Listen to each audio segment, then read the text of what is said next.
And the name of that video is called This Time. So if you ever want to look it up again and suggest that someone view it that's in need, that might be a good thing. John Elefante, This Time. And there's another one, a very powerful one at the end. And sometimes with the power of media, this is all they need, is to see the reality of what they're considering, and they say, boy, like this girl, I'm not going to do it. So we're going to enter into unpacking, this discussion has been going on. I remember in high school, in the 1960s and so forth, I'm in high school, and they're debating this, and from the very beginning, I think, what in the world are we debating? Is abortion okay? And it's like, wow, And so it's still going on today in an even stronger way. And it's just, can you not believe it that it's going on, that we have to think about this? And so we're going to lay the groundwork here with regard to why we consider it is, so far from what God has in plan for all of us. And so we're going to talk about this topic here called abortion, and we're going to cover it in many different ways. And I just want to, you have your sheet here with you, folks. We gave it out last week. I just want to review what we're doing here. Okay, so if you still have your sheet with you, if you do, if you don't, that's okay. But there's so many issues, as I said in our opening prayer, that are not in the Bible. Okay, so what do we do? Okay, abortion is not explicitly in the Bible. And so what do we do? And so on the bottom there of your sheet where it says end of life issues, we're going to spend this class on the first one, which is abortion. And then the next one with end of life issues we're going to cover next week, okay? So we talk about euthanasia, stem cell research, death penalty, and all of that. So just want to let you know where we are. And then the bottom two lines still apply. Society says that we should be free to do whatever we want. Society says that, okay? But the church would say not everything that's humanly possible is morally permissible. That there is a moral dimension to everything as far as God is concerned. Is it right or wrong? Is it good or evil? And so just because we can now remove a baby from inside a woman, just because we can make babies in petri dishes, just because we can do all this scientific stuff, does that make it okay? Well, the church would say not everything that's humanly possible is morally permissible. Okay. We're going to begin by looking at some of the descriptions in our catechism. And for those of you that are new, the bishops of the church got together and kind of defined what is God's truth for us in every area of faith and morals, and it's in this book. And we have tabbies for this too. We covered the sacraments already earlier this year, the 7 sacraments. Then there's many other topics in here that are covered. And so we're going to take a look. I believe we're going to start here with the... And I've taken, if you don't have this book, it's okay. Remember, that's Catechism of the Catholic Church. That's this book, Catechism of the Catholic Church. And that's the page number and the paragraph number in here. If you have one, you can open up and you can highlight. And if you don't have one, we've printed it right here. So we're going to go over some of the teachings that we hold to be true, given the wisdom of the bishops of the church, the magisterium, as we say, the teaching authority of the church. So on this particular paragraph where our book talks about abortion, we begin by saying that human life, that you and me, human life is sacred because from its very beginning it involves the creative action of God, and it remains forever in a special relationship with the Creator. We touched on this last week, didn't we? We said that at the moment of conception, the sperm meets the egg, and then God deposits the immortal soul, which is the life force of the organism, and is uniquely created at that moment for that person, okay? So at that moment, something that didn't previously exist, that soul, that reality, is brought into existence and will exist forever. All is changed, because the soul of the human person is immortal, it is unending, it is undying. And so when God created your soul and mine, it's going to exist for all eternity. And that's what this statement says. The creative action of God, and it remains forever in a special relationship with the Creator, who is the sole end. God alone is the Lord of life, from beginning until end. And no one, under any circumstance, can claim for himself the right directly to destroy a human being, an innocent human being. In Genesis, God created all there is, the light, and then the earth, and then the plants and the animals, and those have souls. Everything that's living has a soul. Your cat has a soul, and your horse, and your dog, and that's the life force of the organism, is the soul. Uniquely created by God, but that is a mortal soul. That soul dies when the body dies. It's an embodied soul. ours, at the sixth day, he made man in his own image. God is eternal. He made man in his own image. And so we have an immortal soul, and that's why we're different from animals. God gave us all the animals and plants to use, so we can kill animals. We do. We just had ham. We can kill pigs, and we can kill beef and all that, because that's our food. We can kill plants. That's our food. He gave us all the food and plants and animals for our use. But to kill a human being is so far from God's design, because it's made in the image and the likeness of God. Don't touch that. It's sacred. The word is sacred unto God. Okay? So let's please look at the next reference in the Catechism, please. Scripture specifies the prohibition contained in the fifth commandment. God at the very beginning knew that man had to have some guidelines. Okay, so there's 10 commandments. The fifth commandment is, you shall not kill. You shall not kill. 4 words. It applies to not killing human beings, not plants and animals. We shall not kill one another. That means not kill another person. That's homicide. Not kill yourself. That's suicide. And it's just, don't kill. And so that's God's directive. Do not slay the innocent and the righteous. The deliberate murder of an innocent person is gravely contrary to the dignity of the human being. If we are made in God's image, then we are holy unto Him. We are special. And then to kill another human being is just so awful to God. Okay? It's a contrary to the dignity. It's contrary to the golden rule. Do unto others as you'd have them do unto you. If you don't want someone killing you, why in the world would you think of killing someone else? God reveals the golden rule in Scripture, and to the holiness of the Creator. He is all holy. And we are holy when, as creatures, we are baptized, and then the indwelling of the Holy Spirit makes us children of God. We are very special to Him. One Father, one family. And so that's the law forbidding this is universally valid. It obliges everyone, everywhere, always. You shall not kill. And you're going to see how this plays next week when we talk about the death penalty. If we're saying don't kill at the beginning of life, then don't kill at the end of life. This guy is an awful criminal, but if he's behind bars and he can do no more damage to society, then we don't need to kill him. As a matter of fact, if we give him the opportunity to repent, he could be one day with God. God is so merciful. And if in the prison, and we go into prisons all the time, if there's remorse, if there's repentance, these guys that have done awful crimes, men and women, they can be with the Creator. They can make amends and be forgiven. And so I believe that this idea that God says, do not kill, give them every opportunity, I will, to change their heart, to change their ways, and to enter eternal life. Okay, please, the next one there, Ryan.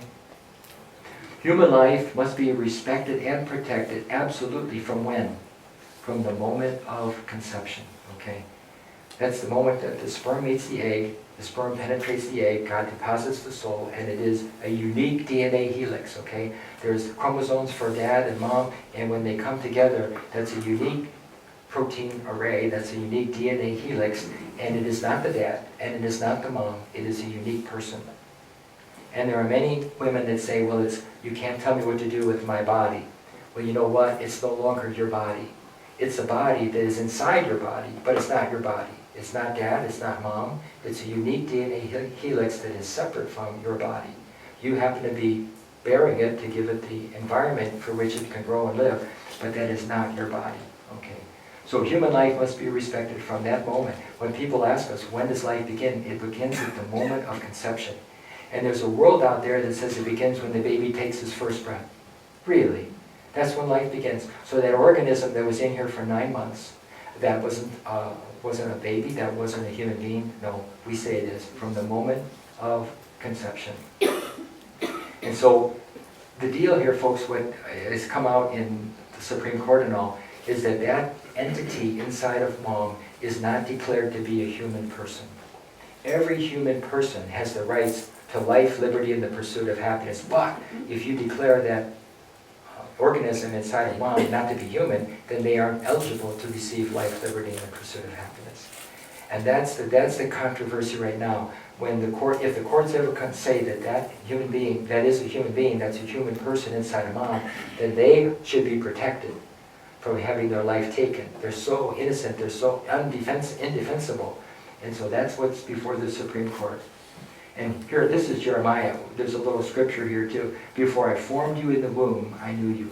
You know, God sees all time at once. So he knew from all eternity when we would be here. He knew when we would be born. And so he's saying here in Jeremiah, the prophet says, God says, before I formed you in the womb of your mother, I knew you. He knew you. Okay? That makes it sacred. He knew that we would be made in his image with the opportunity to live with him forever. And before you were born, I consecrated you. So before we were born, before the doctor slaps us and we take our first breath, we were his, and we were a human person. Okay? Please, let's look at the next one there.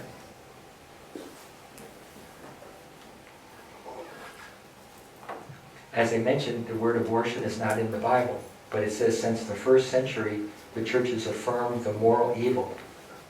We have documents that go way back, and this is called the Didache, okay? The Didache is a Greek word. It's the teaching of the 12 apostles. And so in this little portfolio in the first century, the apostles put together a work of governance that would guide them in their early church.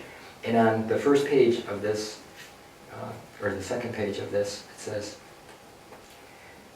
"Thou shalt not kill, thou shalt not commit adultery, thou shalt not corrupt boys, thou shalt not commit fornication, thou shalt not steal, thou shalt not practice magic, thou shalt not use sorcery, thou shalt not slay a child by abortion, nor what is begotten shalt thou destroy." So they've used the word abortion in the first century in the Didache, which is the teaching on how to live life.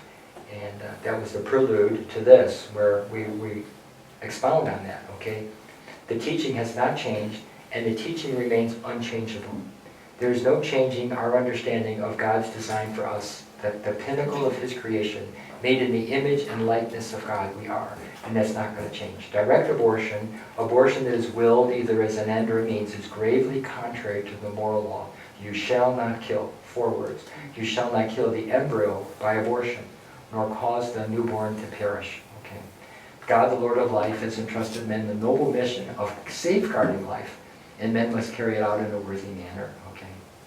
Abortion and infanticide. Infanticide would be the baby's born, I wanted a boy and it's a girl, or the baby's deformed, or whatever it is, the baby is born and we kill it. That's called infanticide. That's an infant, and you just kill it. Like suicide, you kill yourself. Infanticide is you kill the baby. Or you let it just, they need so much. They have to be warm, they have to be protected, they have to be fed and all that. And you just let it lay there, it'll die. And so that is a serious, abominable crime. Okay. There's no woman in her right mind that would say that little 1-month-old baby or 1-year-old baby that, gee, I can't take care of it, so I think I'll just kill it. I really want to finish my schooling, or I really don't need another kid or something. And so if you can come to that conclusion, to say you had never heard a baby that's 1 month old or 1 year old, why in the world would you back that up and say, well, it's okay to do it here, but it's not okay to do it here? And so there's this consistency of thought, if they would just think it through. Okay, please, the next one there, Ryan. Formal cooperation in an abortion is a grave offense. And I think this is playing to the fact that, there's a boyfriend and a girlfriend, she's pregnant, and he drives her there and he pays for it. We would call that formal cooperation with sin. Like if you're robbing a bank, the guy that drives the car is just as guilty as the guy that went in there and stole the money. You're formally cooperating with evil. Informal cooperation would be, you work at an abortion mill and you're sweeping the floors at night. You're not performing an abortion, you're not soliciting abortions, but you're involved in what they do. So there's in the ideas of theology, we would say there's formal and informal cooperation with sin. And this would be anytime that you are formally involved with an abortion, that's a grave offense. You may not be the girl, but you paid for it, or you told her to do it, or whatever, then the sin is yours. And there's this big word, folks, in the Catholic Church, is called excommunication, And so the canonical penalty when you freely choose to kill an innocent human being would be you're no longer in God's church. That is a grave evil. It is so far, God can forgive, of course. But here again, at the moment that you do that, you're excommunicated from the church. And with sincere repentance and with sincere penance, it used to be this was a sin that was reserved for the bishop. And so if you did this, I couldn't hear your confession. You had to take that to the bishop. But what we're doing, the bishop has now delegated that we can hear confessions of people that have done this, and we can absolve them of the sin. That just shows you the infinite mercy of God. He just said, don't do this. And then there are people that do this, and yes, God can forgive it, but that would be, for the rest of your life, you just have to be just offering reparation, because it's just like, wow, that was a very serious thing. Okay? Very good. Okay, the next one, please, there. Society says we should be free to do whatever we want, you know. I'll do whatever I want. I was working with this one woman once, and she's living with this guy, and she was in our church, and then she started to do this. I said, this is not right, you can't do this. And he says, Father, the heart wants what the heart wants. And I just was pained when she said that, you know, the heart wants what I'm going to do what I'm going to do. And she got very sick and she died. It's like, oh, you know, you are operating in a way that is in opposition to God's direction, and you're going to follow your heart instead of following Him. We should be free to do whatever we want. You know, free riders and the people that think they don't answer to anybody, we all answer. Paul says we're all going to be in the judgment seat of Jesus Christ. Why in the world would you go there with grave sin on your soul? Please, the next one. What does the church say? Not everything that's possible is permissible. You know, we have the technology now with guns. We've had them a long time to go and shoot people. Is that morally permissible? Well, no, it's not. You can't actively go out and shoot someone because you're mad at them. And so, it's just that would be what the church says. There is a moral dimension to everything we do. Okay. Please, the next one, Ryan. A woman could kill her baby in her womb for any reason during the 9 months of pregnancy. That's the ruling, folks, in 1973. And we have some very young people here. And it was like, what in the world? To think that the Supreme Court did this. See, there was another decision the Supreme Court made with regard to our black brothers and sisters. And their decision, what was the name of that? The Dred Scott case, that's it. And so they declared them to be not human, which means they could be your slave, and you could mistreat them, and you could buy them, and it's like, if they're not human, they're like property. And that came from our Supreme Court. And you can just see how men and women can be in error, okay? And so finally that was put away and overturned. And this is another dreadful decision from the Supreme Court, that they would say that the person inside of mom is not a human person, really. And so that's a grave thing. So, and they declared that for any reason during the 9 months of carrying the baby, you could kill the baby. Okay. So that's what we've been wrestling with since 1973. So what is that? That'd be almost 50 years, 47 years. Okay. Okay, please, the next one, Ryan. Here's some statistics, folks, that will rock you. Okay. Homicide, okay, that's the willful killing of another person. Every hour, one person dies by homicide in our country. Okay. And then there's another statistic. Every hour, one person dies from human immunization virus. It's a sad thing that virus is still spreading. Every hour, 4 Americans die by the car accidents, okay? And then every hour, 6 Americans die because of lung cancer. Every hour, 171 Americans die by abortion. There's a woman that goes around very pro-life, and there's all these women going to this pro-choice march, and she'll ask them, she'll say, what's the #1 cause of death in America? Or among women, or among wherever, and they say, well, it's breast cancer. No, it's cervical cancer.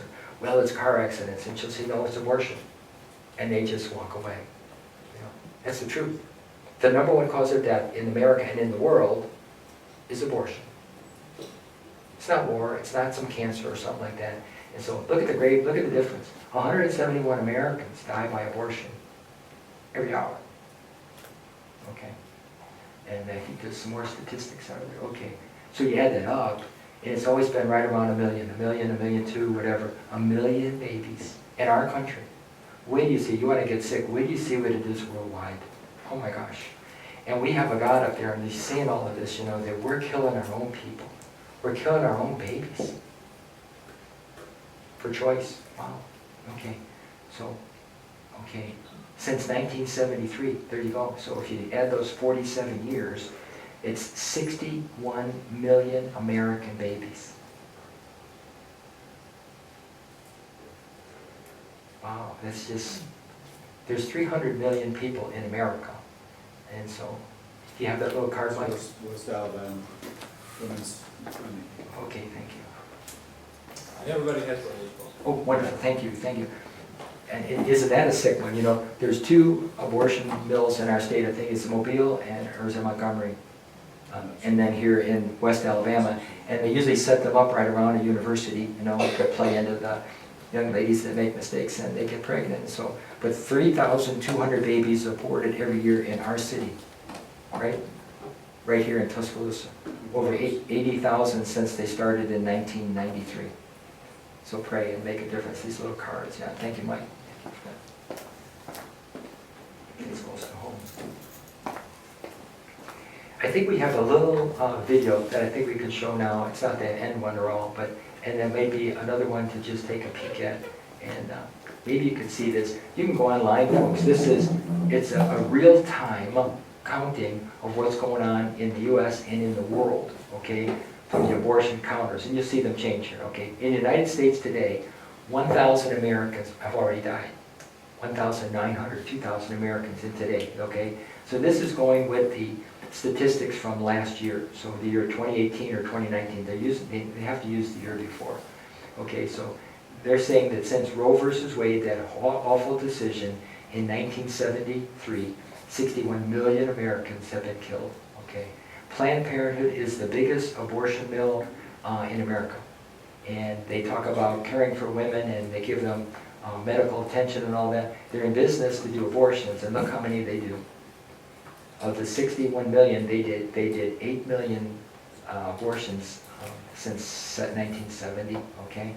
This year, 69,000 babies killed, and there it is in the U.S. And then we go over here to the worldwide. Look at the size of that number. Since 1980, worldwide this year, 7 million this year. 7 million this year. Worldwide today, 90,000. Can you imagine God saying this and it's sort of like, I gave you life and you're trashing it. You're just taking it away. I'm the giver of life. You have no permission to do this. You shall not kill it. Okay? So if you ever want to use that for to show someone that it's just so horrible, that's the number. It's significant. And I never really knew the worldwide until a couple of years ago, because we always know America, 1 million a year. But look what it is up there. Worldwide, it's 7.8 million around the world. Okay. Okay, thank you, Ryan. And we'll take another peek at the next one then. That's the usabortionclock.org is what that is. Okay.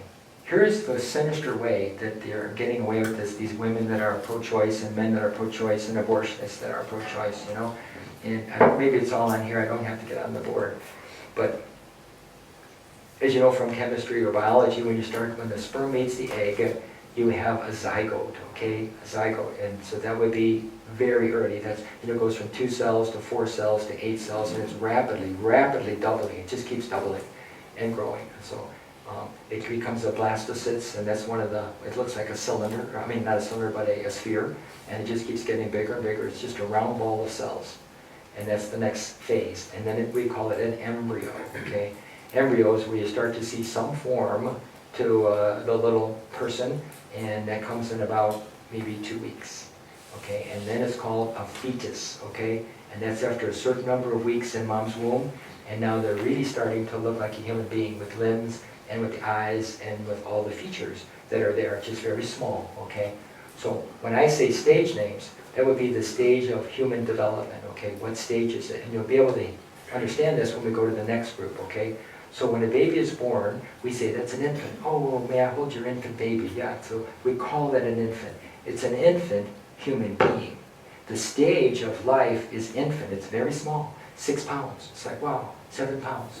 And then as the little baby continues to grow, we call it a toddler. They're making their way around and learning their first steps. And then we go through, and now we say, that's my child. And they're pretty mobile, okay? And then they're a teenager before you know it, okay? So those are stage names of development. It's still a human being, but it's a stage name of development.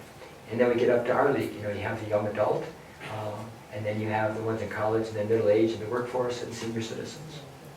And so when they say it's okay to terminate the embryo, it's okay to terminate the fetus, Well, you're using a stage name when really what you're doing is you're terminating a human person. Do you follow me on that? They're using the stage name in place of as if that's different, as if a fetus is different from a human person. No. I'm a senior citizen, and so I'm a senior citizen human person. And in whatever a stage that you fall in here, you're that stage human person. And so sometimes when they're in these arguments like this, they're using the language to their favor as if we're going to be snowed by that, and it's not. And it's not the way to get around this. That's human life. From the moment it becomes a zygote, it's a human life. Thank you. Ryan, the next one. When does life begin? You know, they asked our president, Obama, they asked him on TV, when does life begin? And I think his answer was, I can't tell you because that's above or below my pay grade. He made fun of it. I can't tell you. And I do know that as the President of the United States, he has access to everything. He could have turned to someone, if he really didn't know, he could have turned to someone and said, find out what it is, And the AMA, the American Medical Association, says life begins at conception. We're in a culture here, what does science say? Well, science says, the American Medical Association says that life begins at conception. And so it does not begin when they take their first breath, or where they get into 15 weeks, or whatever it is, that they're going to determine that, well, now it's a human life. No. When does life begin? It begins at conception. Okay. And the next slide, please, there, Ryan. Okay. Using just some shifting of the letters in the word here, we can say, like that woman chose not abortion, but adoption. They're very close in the spelling. So there is an answer for an unplanned pregnancy. There is an answer for someone who does not want to raise the baby.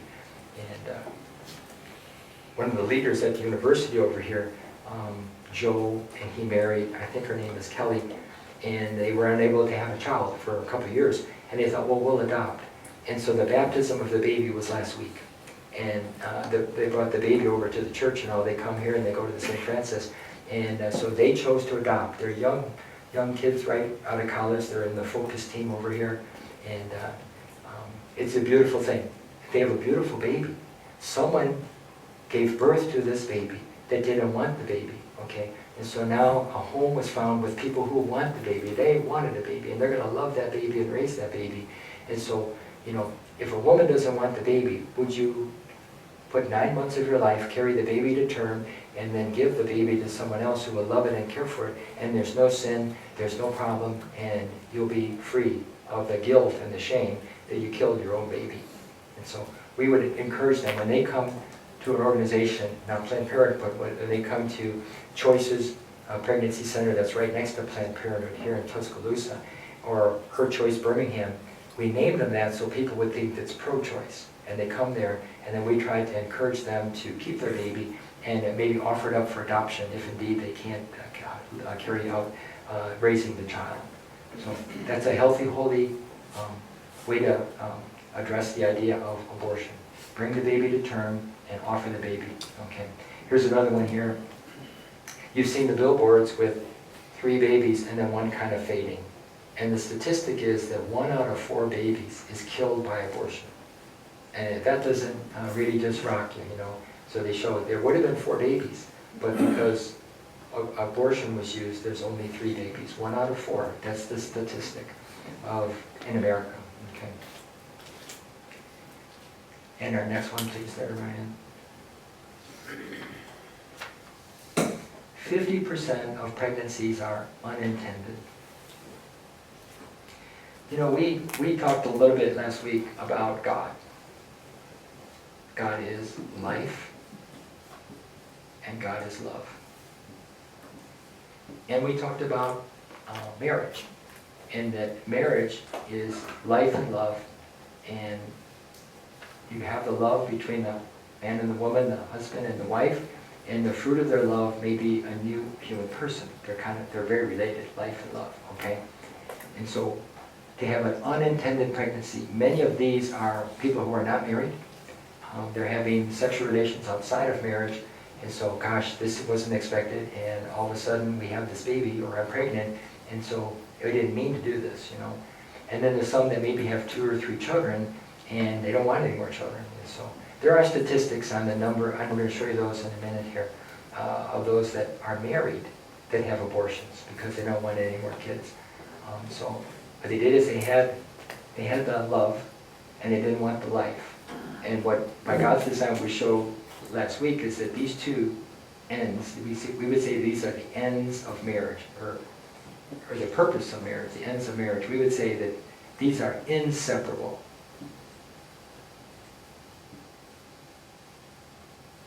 And when you separate them, if you do separate them, then you have chaos. Oh my gosh. Didn't want to get pregnant, now what do we do? You know, my contraceptive didn't work, or we didn't use contraception or whatever, and so now we have to get an abortion or something like that. And so that's the statistic, 50% are unintended. When you have couples, like I said, this young couple here, they want a baby. You know, they are having relations to have a baby, and it will be so beautiful. Next one, please, Ryan. You know, one of the greatest inventions here was the ultrasound, and we call that the window to the womb. Because in the 1960s, in my day in the 1970s, women were lied to by Planned Parenthood and anyone who wanted to market abortions. And they'd say, oh no, it's not a baby. It's just a blob of cells. It's just a mass of tissue. It's not a baby, it's just a blob. And so what we're going to do is remove it, and then you won't have a baby, you know. And these women, many of them are so regretting of what they did. They were lied to. And I would think that God would take that into account with regard to the sin of killing your own baby.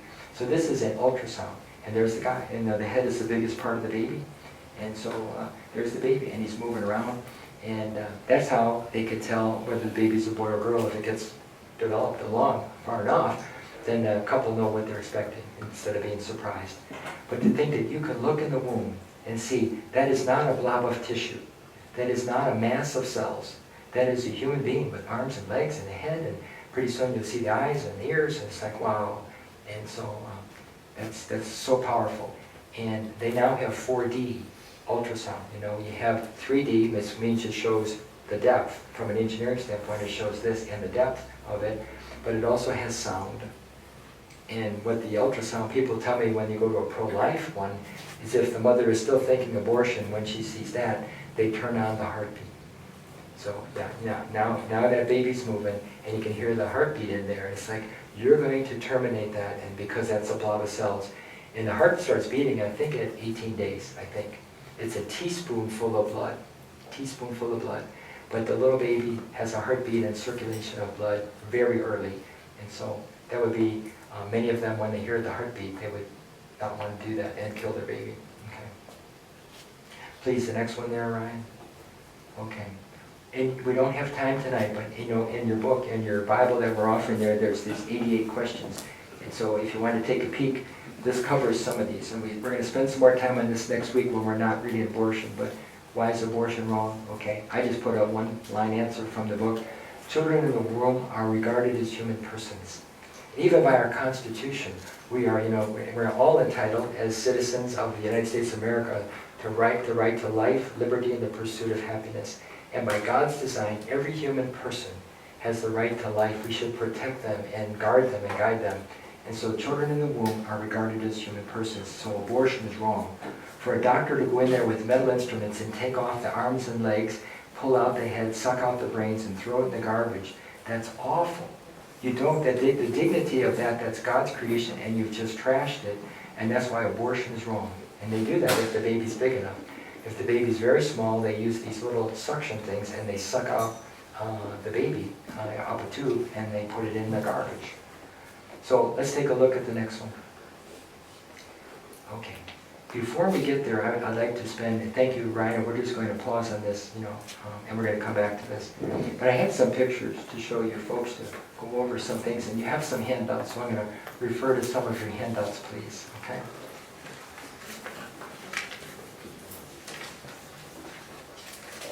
Let's take a look at the color one, and it's the 2 types of abortion. Okay, let's take a look at that, I think.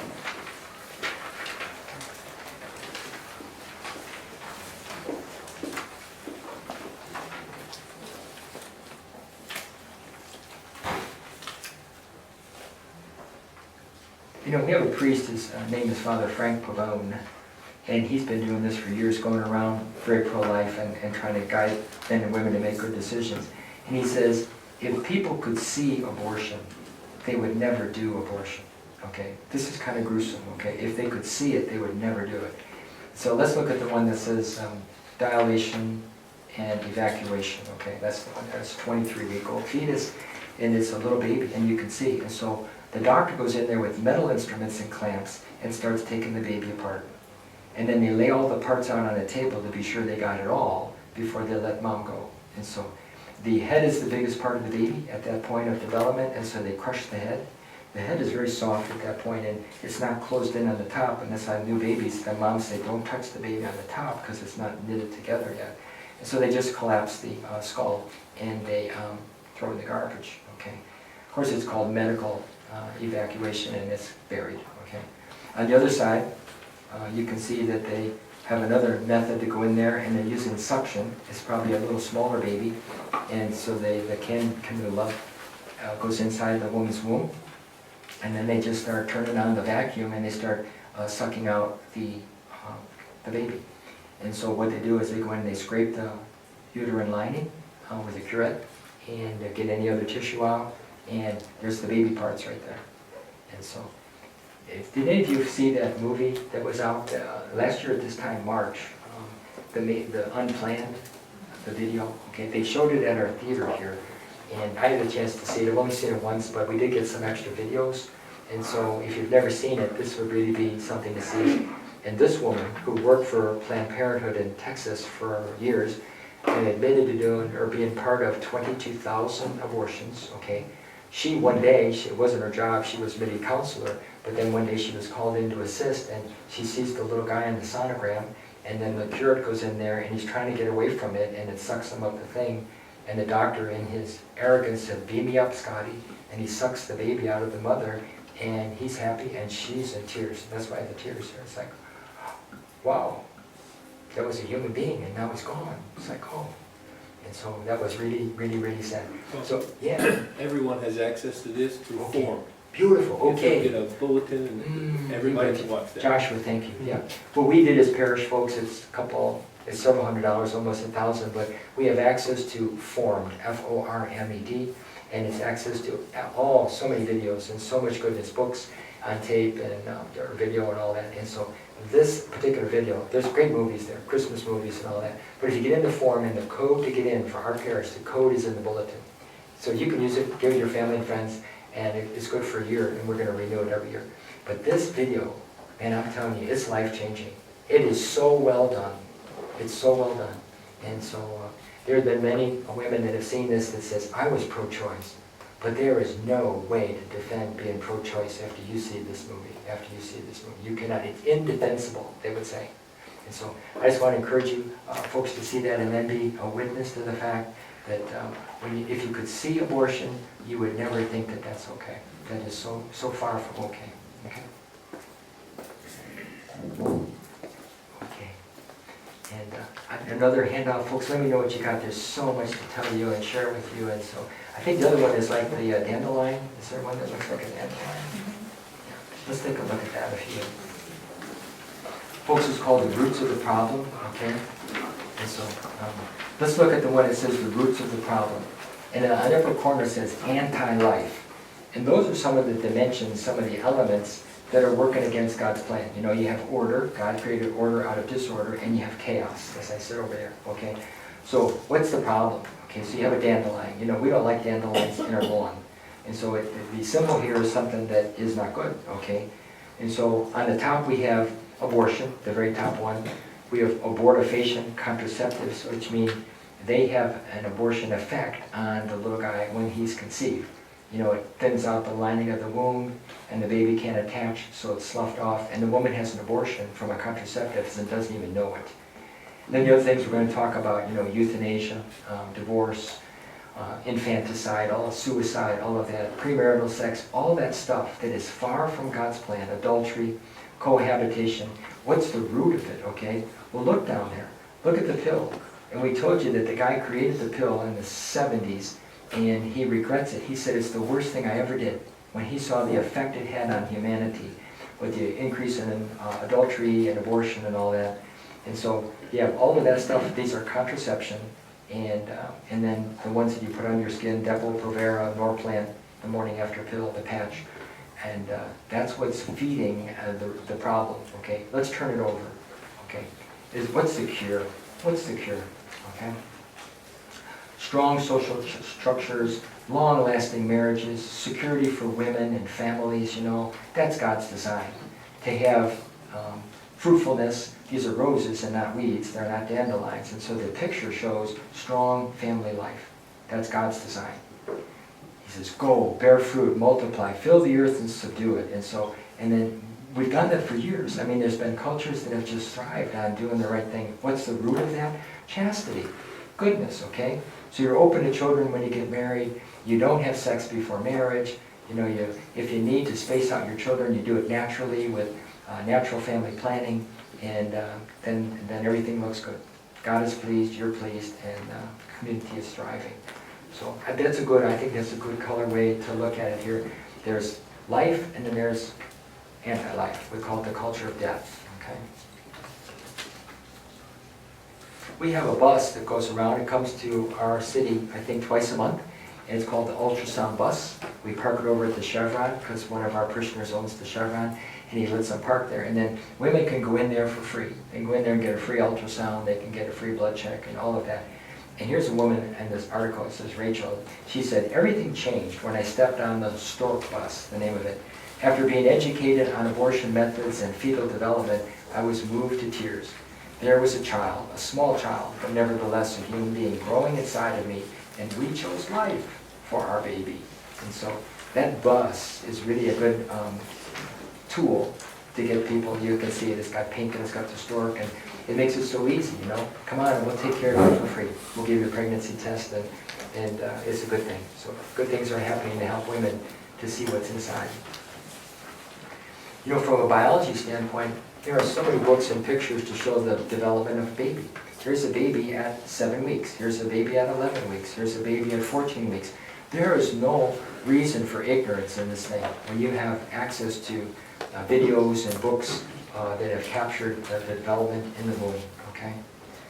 There are people in a political arena that would say that people who are pro-life have a war on women. We want to take away something women need, that we have a war on women because we're pro-life. And this candidate, Dr. Ben Carson, who was running for president last time, I say this because it's got a good quote. He said, there is no war on women. The war is on their babies. I mean, that's pretty true. Men love women, and men have not got a war on women, but any man that understands God's plan is going to say, you cannot kill the baby, whether you planned it or not, you cannot do that. So the war is actually on the babies. Okay. Folks, there are so many examples here of babies that had to be born early, and it just shows you that that's a baby even before it is given with a natural birth. And you may have seen the Time Life magazine years ago where there was an operation done. They determined that the baby in mom's womb had spinal bifida, and because of the medicine, they could go in and fix it, which is the spine. They could go in and do surgery on the spine inside of mom. So they open up the womb, and they go in and fix the spine inside of mom. And as the doctor is sewing up the womb to let the baby continue to grow to term, the little hand comes out and grabs the surgeon's finger. I mean, just Google it. It's pretty amazing, you know, that the little hand of the guy comes up there and grabs the finger of the doctor. And they captured it on film, okay?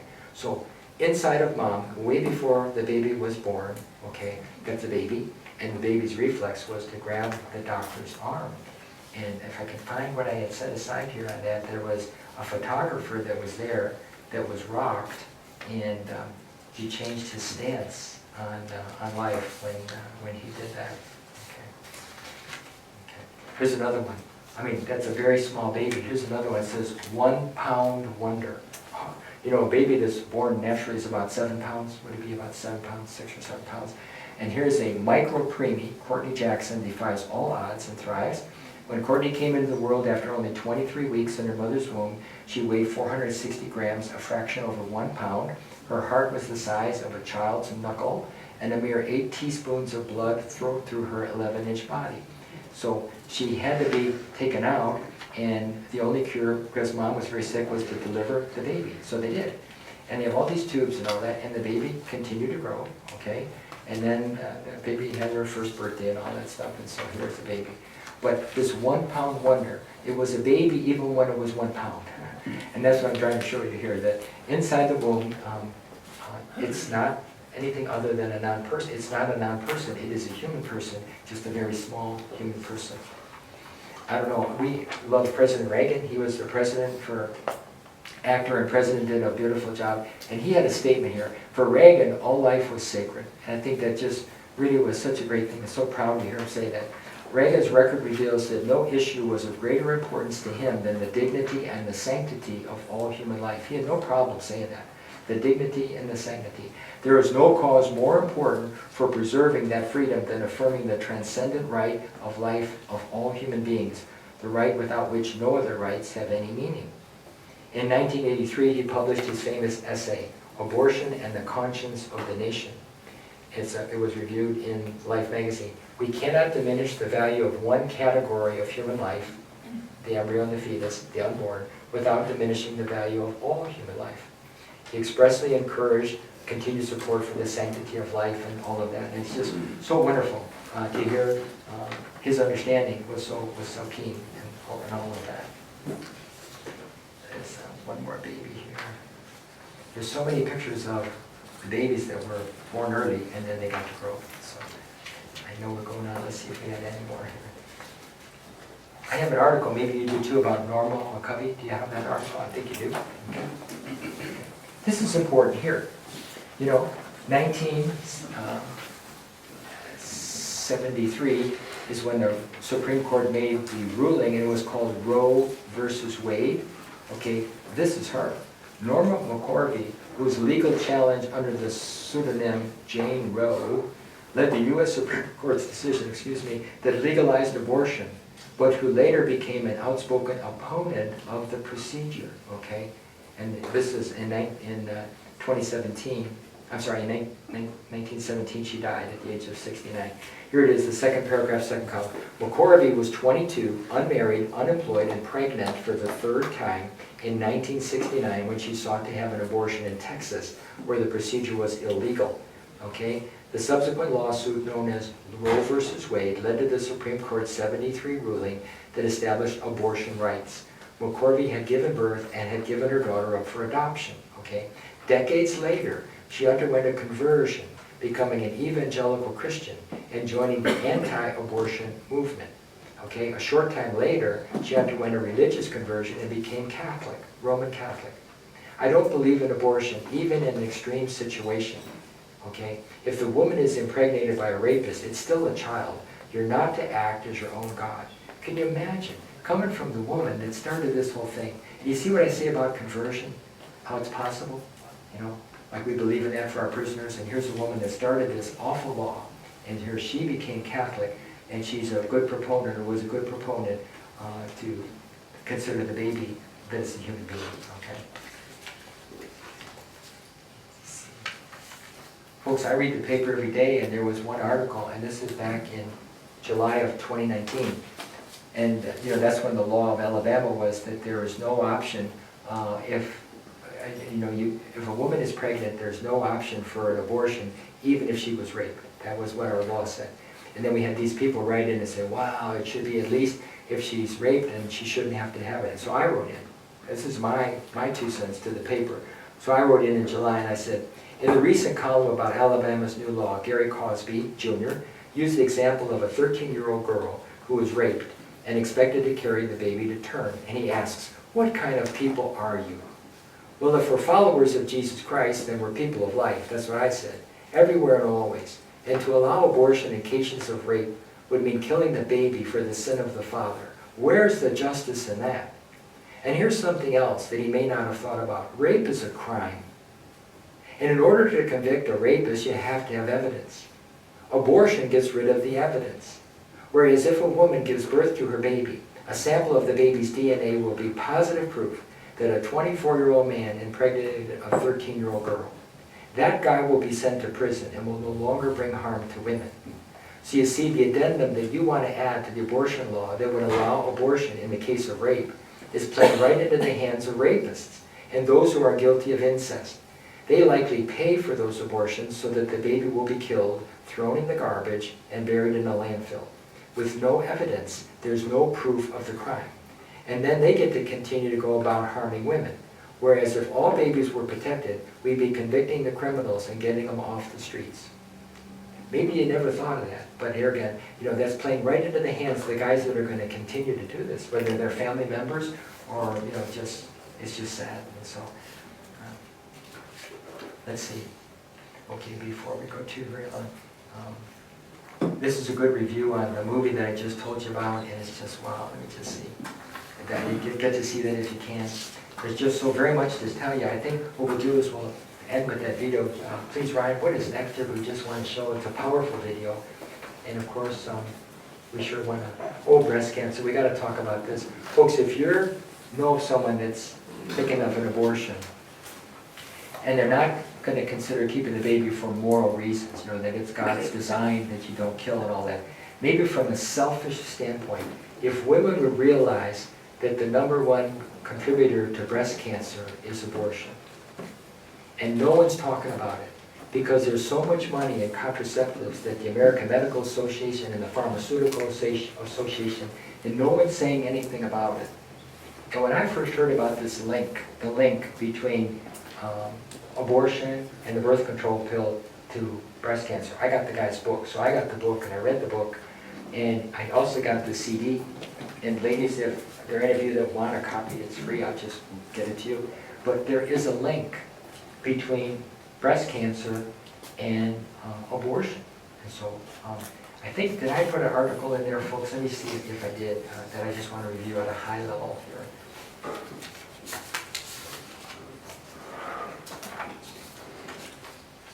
His name is Dr. Chris Callenborn, and here's how it works,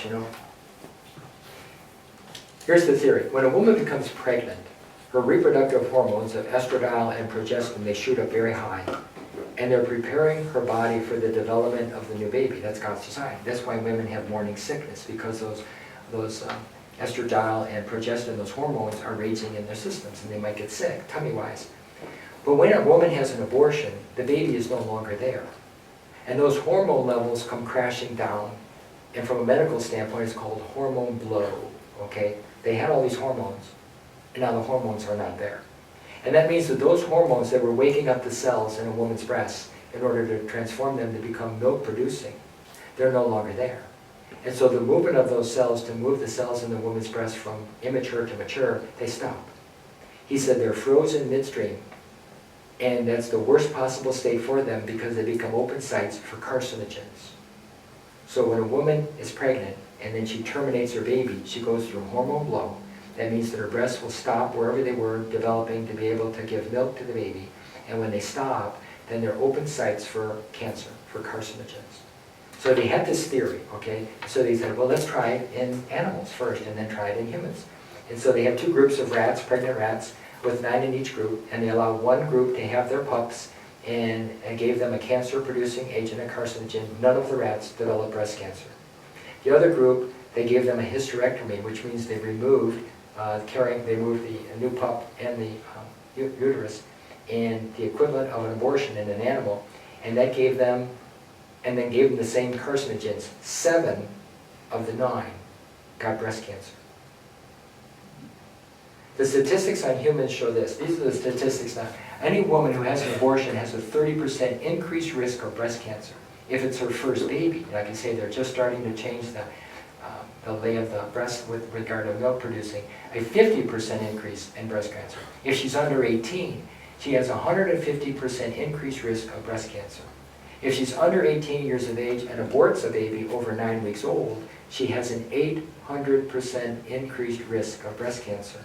If she's under 18 with a family history of breast cancer, her risk is infinite. And there have been studies where 12 out of 12 in one study got breast cancer. And then we're not talking about it. There's Pink October, and they have wear pink, and we're going to run for the cure and all this and that. We know, what do they say, a pound of prevention is worth, or an ounce of prevention is worth. If you know what's contributing to this, then don't do that. Don't do that. And so I just had to share that with you with this. And like I say, it makes so much sense when you understand the chemistry behind this. Please, Ryan, if you would. Okay. Here again, in your Bible, if you want to look that up, contraception is contrary to our sexual nature. When contraception, and just a review, means I want the love, I don't want the life. You're trying to separate the two ends of marriage. You're trying to separate God, who is life and love, and you're going to end up with this. That's why the church would say, don't do that, don't do that. God meant sex for marriage. So between the love between a man and a woman, the two become one in a lifelong bond and not a one-night stand. And it's not about pleasure. Pleasure is a byproduct of life and love, okay? So we covered that last week. Okay, please, let's go on. And we had the clippings, we did some of that. And let's see what these statistics are. Oh, here's some of the, I can get you these, if you listen to this, folks, he goes through that. So if you're looking for all these statistics, okay? Let's go down through those if you would, just for the sake of time.